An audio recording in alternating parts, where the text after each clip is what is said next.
भारत छोड़ो आंदोलन के दौरान इनमें से कौन हजारीबाग जेल से फरार हुए? करेक्ट आंसर हमारा है जयप्रकाश नारायण। आपको याद रखना है डेट कि भारत छोड़ो आंदोलन कब प्रारंभ हुआ, आपको याद रखना है 1942। इसके साथ इम्पोर्टेंट पॉइंट ये है कि जो हमारे जयप्रकाश नारायण जी थे, इन्होंने फरार होकर एक आज़ाद दस्ता संगठन स्टार्ट किया था, वो भी भूमिगत रहकर। तो आज़ाद दस्ता का संगठन स्टार्ट किसने किया? तो आंसर होगा हमारा जयप्रकाश नारायण जी। नेक्स्ट क्वेश्चन है कि भारतीय राष्ट्रीय कांग्रेस के 1922 में आयोजित गया अधिवेशन का अध्यक्ष कौन था या कौन थे? तो पहले याद रखना है कि गया अधिवेशन कब हुआ था, तो डेट याद रखनी है 1922 में। किसने स्टार्ट किया था? तो चित्तरंजन दास जी ने स्टार्ट किया था। नेक्स्ट क्वेश्चन है कि बिहारी छात्र सम्मेलन का 16वां अधिवेशन कहाँ हुआ था? तो 16वां जो अधिवेशन है वो हजारीबाग में हुआ था। आपको ये याद रखना है कि हजारीबाग में 1928 में ये सम्मेलन का आयोजन बिहारी छात्र सम्मेलन के रूप में किया गया था। इसका जो नेतृत्व है वो ज्ञान सहाय जी ने किया था। ये इम्पोर्टेंट है, आपको याद रखना। नेक्स्ट है हमारा कि बिहार की चिरांद नामक पुरास्थल की प्राचीनतम संस्कृति है। तो चिरांद जो स्थान है वो संस्कृति हमारी नवपाषाणिक संस्कृति है, और ये छपरा से 11 किलोमीटर दक्षिण पूर्व में स्थित एक चिरांद जो सारण जिला का सबसे महत्वपूर्ण पुरास्थल है, जिसे नवपाषाण काल की सबसे प्रमुख विशेषताओं में से यहाँ हड्डियों के औजार का पाया जाना है।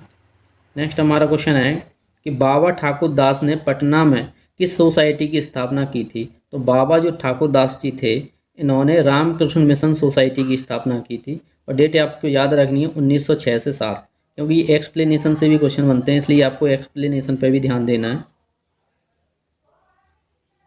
जो बाबा ठाकुर दास जी थे, इन्हें रामकृष्ण सोसाइटी की जो स्थापना की थी, इसके अंतर्गत इन्होंने गरीबों के लिए मदद करने का कार्य किया था, महिलाओं की स्थिति को सुधारने का काम किया था, अस्पृश्यता, छुआछूत तथा अंधविश्वास के खिलाफ इन्होंने लड़ाई का कार्य किया था। नेक्स्ट हमारा है कि चंपारण आंदोलन मुख्यतः किसके विरोध में था? तो आपको याद रखना है चंपारण जो आंदोलन था वो नगदी फसल यानी कि नील के फसल के विद्रोह में चंपारण आंदोलन गांधी जी द्वारा किया गया था। नेक्स्ट हमारा क्वेश्चन है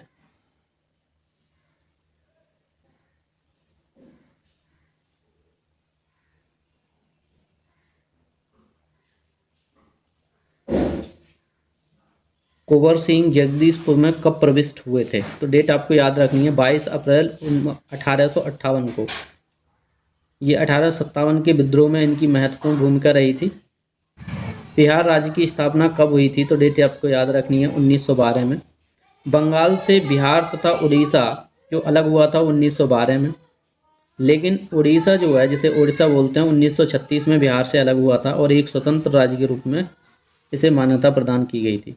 नेक्स्ट हमारा क्वेश्चन है कि बिहार में कांग्रेस का प्रथम अधिवेशन कहाँ हुआ था? वेरी इंपॉर्टेंट है, तो आपको याद रखना है प्रथम अधिवेशन हमारा पटना में हुआ था। और जो पटना में आपको डेट याद रखनी है 1912 में बांकीपुर पटना में सबसे पहले कांग्रेस का अधिवेशन हुआ था। आगे चलकर बिहार में 1922 में CR दास की अध्यक्षता में हुआ था नेक्स्ट कांग्रेस का अधिवेशन। उसके बाद अधिवेशन के बाद CR दास मोतीलाल नेहरू ने जो स्वराज दल है उसका गठन 1 जनवरी 1923 को किया था, ये आपको याद रखना है। नेक्स्ट हमारा बिहार में 3 कठिया में नील की खेती के लिए भूमि का कितना भाग अमानत रखा गया है? तो 3 कठिया यानी कि 3/20 हिस्सा। ऑप्शन नंबर हमारा कौन सा हो गया? सी। नेक्स्ट हमारा है कि चंपारण में इंडिगो के किसानों की दशा की ओर गांधी जी का ध्यान किसने आकर्षित किया? इंडिगो मतलब वही नील बोलते हैं इसको हिंदी में। तो ये हमारे राजकुमार शुक्ल जी थे। इन्होंने 1917 में गांधी जी के नेतृत्व में, जैसे चंपारण आंदोलन बोलते हैं, इसकी स्थापना का श्रेय है वो राजकुमार शुक्ल जी को ही जाता है। इन्हीं के प्रयास से सत्याग्रह का प्रारंभ हुआ था। स्वामी सहजानंद निम्नलिखित में से किससे संबंधित थे? तो स्वामी सहजानंद जी जो थे वो बिहार में किसान आंदोलन के प्रमुख नेता रहे। एक्सप्लेनेशन देखते हैं कि जो किसान सभा की जो स्थापना थी वो अखिल भारतीय किसान सभा की स्थापना 1936 के अध्यक्ष स्वामी सहजानंद जी बने थे। इन्होंने जो आंदोलन है वो जमींदारी प्रथा के उन्मूलन और कृषकों के मालिकाना अधिकार दिलाने के लिए इन्होंने आंदोलन किया था। स्वामी सहजानंद जी जो थे वो 1930 के दशक में किसान सभा आंदोलन से जुड़े हुए थे। नेक्स्ट हमारा क्वेश्चन है कि बिहार में 1947 के विद्रोह का नेतृत्व किसने किया। तो इन्हें बिहार का जो शेर कहा जाता है वो हमारे सेनानी थे, वो कुंवर सिंह।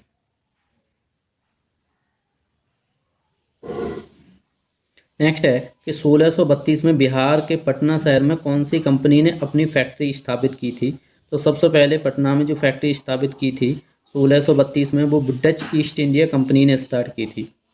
इसकी एक्सप्लेनेशन देखते हैं कि जो Dutch East India Company Netherland की ये व्यापारिक कंपनी थी, जिसकी भारत में स्थापना 1602 में हुई थी। यह कंपनी 1632 में बिहार के पटना शहर में इसने अपनी पहली फैक्ट्री का स्थापना किया था। नेक्स्ट हमारा है कि प्राचीन महाजनपद मगध की प्रथम राजधानी कौन सी थी। तो मगध की जो प्रथम राजधानी थी वो इसका करेक्ट आंसर है ऑप्शन नंबर ई। अब इसकी एक्सप्लेनेशन देखते हैं कि जो मगध की प्रथम राजधानी राजगृह या गिरिब्रज कही जाती है, ये पाटलिपुत्र को मगध साम्राज्य की राजधानी उदयन ने बनाया था। मगध साम्राज्य पर शासन करने वाले प्रथम राजवंश के विषय में बौद्ध ग्रंथों के पुराणों में अलग अलग विवरण मिलता है।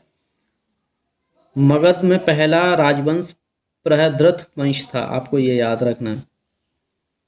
और जो बौद्ध ग्रंथ अंगुत्तर निकाय में जैन ग्रंथावली के 16 महाजनपदों की जो जानकारी है वो हमें प्राप्त होती है। अशोक के प्रस्तर अभिलेख डैश के प्रतीक थे। तो ये प्रशासन, जो प्रशासनिक कार्य थे उनके अभिलेखों में इसको दर्शाया गया था। एक्सप्लेनेशन देखते हैं। अशोक के प्रस्तर अभिलेख प्रशासन के प्रतीक थे। अशोक के प्रस्तर अभिलेख या शिलालेख दो वर्गों में, एक दीर्घ शिलालेख थे और एक लघु शिलालेख, दो हिस्सों में बांटा गया था। दीर्घ शिलालेख 14 विभिन्न लेखों के एक समूह में थे, जबकि 8 भिन्न भिन्न स्थानों से इन्हें प्राप्त किया गया है। नेक्स्ट हमारा क्वेश्चन है कि पटना युवक संघ की स्थापना हुई थी। तो पटना जो युवक संघ की स्थापना 1927 में हुई थी। पटना युवक संघ की स्थापना 1927 में हुई थी। इस संघ की स्थापना मणि नारायण राय, ये आपको नाम याद रखना है। इनमें फूल प्रसाद वर्मा, कृष्ण बल्लभ और ब्रजनंदन प्रसाद आदि शामिल थे।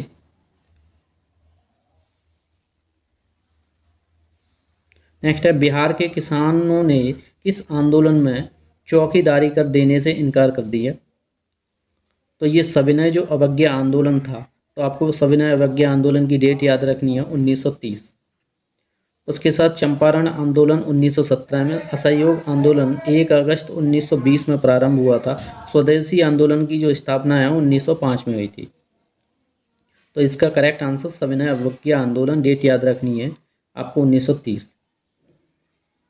किसान क्या करें किसने लिखा। तो ये जो पुस्तक है वो स्वामी सहजानंद सरस्वती की है। सहजानंद सरस्वती भारत के राष्ट्रवादी नेता एवं स्वतंत्रता संग्राम सेनानी थे। वे भारत में किसान आंदोलन के जनक माने जाते हैं। इनका जन्म 1889 में गाजीपुर जिला में हुआ था, ये आपको स्थान भी याद रखना है, तथा मृत्यु 1950 में पटना में हुई थी। इन्होंने ऑल इंडिया किसान सभा की स्थापना की थी। इनकी प्रमुख पुस्तकों की अगर बात करें स्वामी सहजानंद सरस्वती की, तो इनकी पुस्तकों में कर्मकलाप, गीता हृदय, क्रांति, संयुक्त मोर्चा, किसान कैसे लड़ते हैं, ये इनकी प्रमुख पुस्तकें थीं। नेक्स्ट है कि भारतीय राष्ट्रीय कांग्रेस के 27वें सम्मेलन की अध्यक्षता किसने की थी। तो ये R.N. मुधोलकर जी ने की थी। और जो 27वां अधिवेशन था ये पटना बागीपुर में हुआ था। नेक्स्ट है हमारा 1922 के भारतीय राष्ट्रीय कांग्रेस के गया अधिवेशन के अध्यक्ष कौन थे। तो गया अधिवेशन के जो अध्यक्ष थे हमारे वो C.R. दास जी थे। नेक्स्ट है हमारा भारतीय राष्ट्रीय कांग्रेस के 1916 के लखनऊ अधिवेशन किसने बिहार के नील उगाने वालों को प्रस्तुत किया था। तो ये हमारे जो राजकुमार शुक्ल जी थे, इन्होंने अपना प्रस्ताव रखा था कि बिहार के अंदर जो 3 घटिया खेती जो चल रही है उससे किसानों को बहुत नुकसान हो रहा था। उसके लिए इन्होंने गांधी जी से आग्रह किया कि वहाँ एक सत्याग्रह किया जाए। नेक्स्ट है हमारा कि पाटलिपुत्र में बुलाई गई प्रथम जैन संगीति के अध्यक्ष कौन थे। तो पाटलिपुत्र में प्रथम जैन जो संगीति बुलाई गई थी उसके अध्यक्ष थे हमारे स्थूलभद्र जी। नेक्स्ट हमारा क्वेश्चन है कि किस शासक ने अपनी राजधानी पाटलिपुत्र में स्थानांतरित की थी? तो पाटलिपुत्र में जो स्थानांतरण राजधानी की थी वो उदयन के द्वारा की गई थी। हर्यक वंश के जो शासक उदयन ने अपनी जो राजधानी है राजगृह से पाटलिपुत्र स्थानांतरित की।